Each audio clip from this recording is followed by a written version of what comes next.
Yep. C'est salaud. L'impression d'être revenu ticu, en train de jouer dehors puis de revenir totalement plein de boîtes.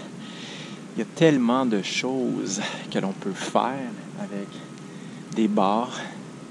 Ici, des barres fixes, différents points d'ancrage, différentes hauteurs. Là-bas, pour faire des tractions verticales, communément appelées des chin-ups par exemple. On pourrait faire des pull-ups. Il y a des barres à dips aussi. Et juste ici, avec le rempart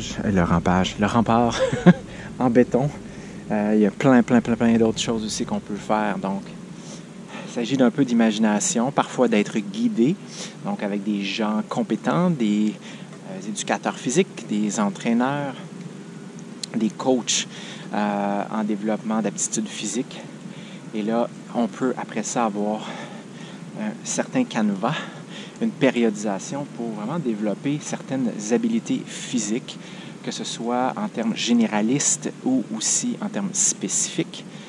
Ce que je maîtrise, ce que je suis en mesure de faire, le temps que je suis prêt et que je peux investir dans le développement de mes aptitudes, eh bien, ça va potentiellement me permettre de pratiquer certaines activités, de jouir de certaines activités et moments, que ce soit avec les enfants, donc de jouer en famille, que ce soit avec nos grands-parents, que ce soit nous-mêmes lors de moments où on a besoin de sortir la stime, de sortir le stress, l'énergie qui a été mobilisée lorsque certains événements, lorsque certains stresseurs ont été perçus par notre organisme comme étant potentiellement menaçants.